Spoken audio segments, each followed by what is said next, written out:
এখন পর্যন্ত অন্তর্বর্তী সরকারকে দীর্ঘায়িত করার জন্য, নির্বাচন পেছানোর জন্য যে যে স্টেপগুলো নেওয়া হয়েছে, এই প্রতিটা স্টেপকে বিএনপি ভেটু দিয়ে আটকেছে। বিএনপির জয় হয়েছে এবং খুবই কিম্ভূত কিমাকার, উচ্চবিলাসী, অবাস্তব, অকল্পনীয়, অসম্ভব্য যে কাজগুলো, সেগুলো ওই একসময় বৈষম্য বিরোধী ছাত্র আন্দোলন সমন্বয়ক, তারপর এনসিপির মাধ্যমে হয়েছিল, তার প্রতিটাই ফেল মেরেছে।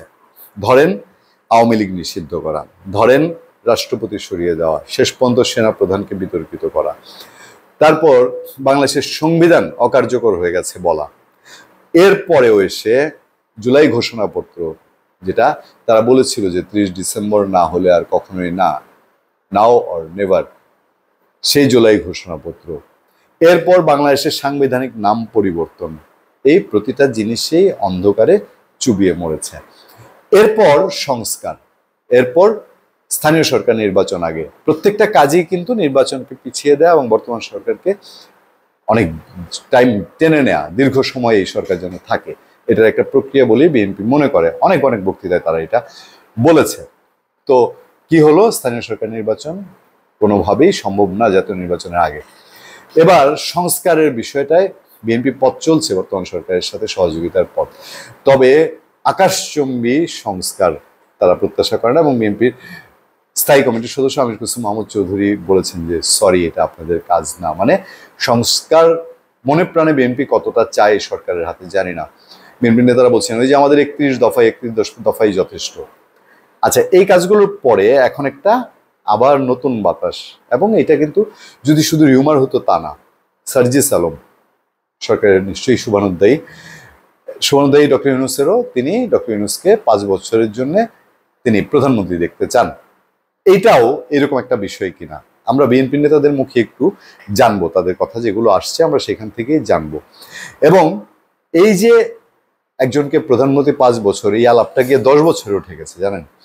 ঈদের জামাত পড়তে গিয়েছিলেন ডক্টর মোহাম্মদ ইউনূস, এবং সেখানে যারা তার সঙ্গে হ্যান্ডশেক কুশল বিনিময় করছেন তাদের কেউ কেউ 10 বছর পর্যন্ত তাকে নেক্সট দিনের প্রধানমন্ত্রী চাচ্ছেন। খবরে বলা হচ্ছে ক্ষমতায় থাকার জন্য একটি শক্তি নতুন নতুন পদ্ধতি বের করছে। এই পদ্ধতি কি যে একটা এখন এই প্রধান উপদেষ্টা বা প্রধানমন্ত্রী হোক ডক্টর ইউনূস এরকম কিনা, বিএনপি তাই মনে করে কিনা, আবারও কথা বলছেন বিএনপি স্থায়ী কমিটির সদস্য আমির খসরু মাহমুদ চৌধুরী। একটি শক্তি ক্ষমতায় থাকার জন্য নতুন নতুন পদ্ধতি বের করছে বলে মন্তব্য করেছেন বিএনপি স্থায়ী কমিটির সদস্য আমির খসরু মাহমুদ চৌধুরী। তবে এই শক্তিও যাতে দাঁড়াতে না পারে সেজন্য বাংলাদেশের মানুষ প্রস্তুত রয়েছে বলে দাবি করেন তিনি। চট্টগ্রামে কথাগুলো বলেছেন, চট্টগ্রামের মানুষ। আমির খসরু মাহমুদ চৌধুরী বলেছেন ফ্যাসিস্ট একটা শক্তি যারা একভাবে ক্ষমতা দখল করে থাকে, আরেকটা শক্তি আছে যারা ক্ষমতায় থাকার জন্য নতুন নতুন পদ্ধতি বের করছে। ফ্যাসিস্টও দাঁড়াতে পারেনি, এই শক্তিতে দাঁড়াতে না পারে, সেজন্য বাংলাদেশের মানুষ প্রস্তুত রয়েছে। বিএনপির নেতা বলেন ফ্যাসিস্ট সরকারের পতনের পর এখন নির্বাচনী হাওয়া বইছে। আজ সবার মধ্যে আনন্দ উচ্ছ্বাস বিরাজ করছে। ঈদ সম্পর্কে তিনি বলছেন গণতন্ত্রের স্বাদ পাচ্ছেন, তবে পুরোটা আসেনি। তিনি বলছেন মানুষ এখন নির্বাচনী হাওয়া দেখতে পাচ্ছেন, সবার মধ্যে নির্বাচনে উৎসাহ আগ্রহ দেখা যাচ্ছে, সবার মনে দেশ নির্বাচনের দিকে যাচ্ছে। এখানে যেভাবে উৎসবমুখর পরিবেশে নির্বাচন হয়, আজকে মনে হচ্ছে বাংলাদেশের মানুষ সেভাবে বহু বছর পর নির্বাচনের যে আনন্দঘন পরিবেশ সেটার জন্য মুখিয়ে আছে। তবে ওই যে নতুন নতুন পদ্ধতি, এই পদ্ধতি নিশ্চয়ই বিএনপিও চোখ রাখছে যথেষ্ট। প্রধান উপদেষ্টা ডক্টর মোহাম্মদ ইউনূস তিনি প্রধানমন্ত্রী হবেন সামনে 5 বছর, 10 বছর আর 5 মাস 5 দিনের জন্য। এইটা বোধহয় অনেকগুলো মিরাকলের মধ্যে একটা, নাকি? ধন্যবাদ সবাইকে, ভালো থাকবেন, সুস্থ থাকবেন, সত্য, করুণা এবং সহনশীলতার সাথে আপনাদের সাথে আতিক রহমান পূর্ণিয়া।